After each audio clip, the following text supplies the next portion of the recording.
In defence of rebels and booze in the age of conformity and cultural stagnation.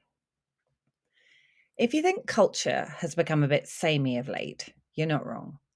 Boring might be a better term. Whether in fashion, music, film, advertising, thought leadership, or business, replication is the name of the game, and ticking the buzzword bingo boxes has become easy and predictable. Sustainable, diverse, clean living, purpose driven, productivity, mindfulness, etc., all safely within a rapidly shrinking Overton window of acceptable debate. This is the age of copycat conformity and apparent cultural stagnation. 9 of the top 10 grossing films of the last decade were sequels or franchises. Pop music has got more similar over time. Fan fiction books flood into the top performing genre, bafflingly fairy sex fantasy. Who knew? The Airbnb design aesthetic for interior design is now a thing, and punks, goths, and emos have all but disappeared. The familiar is comforting. Algorithms know this and reward it. TV adverts are formulaic to an almost comical degree. Social reels recycle formats and soundtracks, with Beyoncé's Texas Hold'em the current thumb-scrolling accompaniment. Even LinkedIn has become awash with generic posts such as, here's a bleeding obvious observation, 40 things I learnt by 40, that frankly you should have realised by 25, my top 10 productivity hacks, including the innovative unplugged walk, and the problem with AI is, normally written by AI. Why? Because they convert. Add some outrage and you're really onto a winner.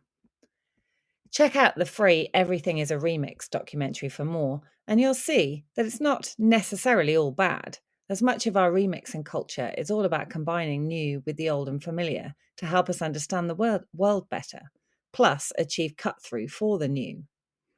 As Stephen King comments, imitation precedes creation. All innovation is ultimately copy, transform, combine. But we do still need to encourage rebels and mould breakers. How can we teach true free thinking to the next generation of innovators in an exploding AI world which is inherently derivative and risks drowning us in copycat content? A world where human quirk, creativity, and unpredictability will become the point of difference. I suspect many activists would deem themselves rebels, but are they really? Yes, they're fighting the system, but activism is the new religion of purpose, and it thrives within bubble-like tribes where adherents feel safe and welcome, whilst indulging in mass confirmation bias. Many within the system are typically sympathetic, academia and media especially. Plus, it's much easier to advocate for simplistic tearing things down than for incremental progress on incredibly complicated, nuanced topics. It's rarely risky. Indeed, pushing back on activism can often prove more perilous to careers and reputation by provoking the ire of mobs. Better to play it safe, emulating tried and tested success or advocating for popular opinions than to go out on a limb in nearly any field.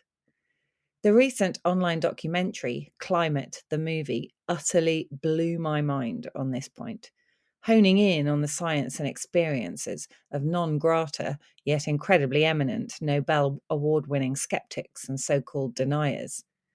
A hugely worthwhile investment of time, if, but only if, you're intrigued by the possibility of having everything you've thought on the subject challenge. Note, most aren't. Please also feel free to share any strong rebuttals of it with me, as I honestly don't know what to do with this new insight.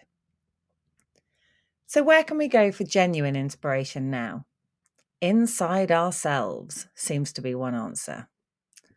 Recently, we've seen the mainstreaming of serious inquiry into microdosing and hallucinogenic drugs, with ayahuasca parties a thing in startup circles.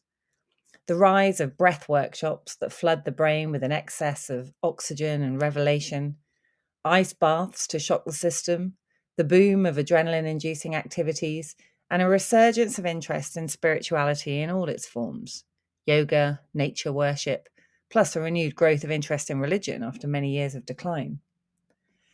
Drug-induced spirituality doesn't sit that well with the control freak in me, although I'm intrigued by many of these and did enjoy a recent breathwork ceremony, albeit distracted by being asked to thank the earth goddess and sky god. I do know a few anons who use marijuana responsibly and praise its calm-inducing, curiosity-arousing properties as a trigger for deeper contemplation. Musk indulges here, famously on the Joe Rogan podcast, another high-profile weed fan, and legalization for recreational use is creeping in across the Western world. On a recent house swap trip to Canada last year, we received a huge legal tub of it as a welcome gift from a generous neighbour working within the industry. Arguably, I'd say all of these legal stimulants in moderation and spiritual explorations, anything that can instill a sense of personal transcendence, have the potential for more positive impact on our creative brains than the short-lived dopamine generated by stranger likes of generic content that can only serve to inspire greater genericism. For my part, I'd like to make the controversial case for good old-fashioned booze. Not alcoholism, note, but the occasional tipple. My socials are awash with teetotalers embracing abstinence or dry periods. Concurrently, I'm privy to many private conversations with Gen X peers, questioning our relationship with alcohol and possible over-reliance on it. Conclusions: not healthy and probably.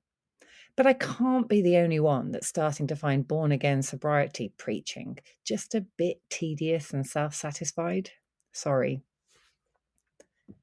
There are, of course, people for whom this is absolutely the right course, and for whom it's been life-changing, and all power to them. Few people reading this will be idiots. We all know the health risks. But it's fine to acknowledge that most people don't have an issue and can enjoy it responsibly and in moderation.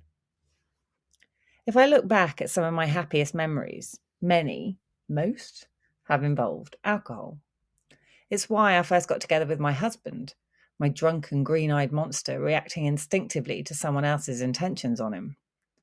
It's fueled some of the most intimate, bonding conversations I've had with friends and inspired some of the best business ideas and countless blogs, this one included. Would these have happened without? Possibly some, but definitely not all.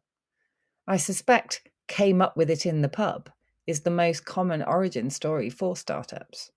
And there's been press recently, given its reintroduction, about Zuckerberg coming up with the Facebook poke when pissed. Sounds about right.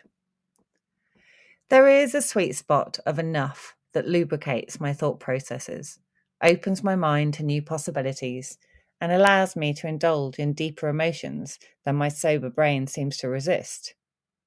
For example, there's a certain amount that provides the perfect permission to self-indulge in grief from my father, and I find these annual solo reveries, normally accompanied by our favourite music, enormously cathartic. Jesus famously turned water into wine, appreciating its spiritual benefits, and others have commented at length on it as a powerful instrument of mediation between humanity and the divine. So, the next time I see you, the first round is on me. Let's allow it to help us colour outside the lines with our conversations and ideas and induce our inner rebel. Cheers.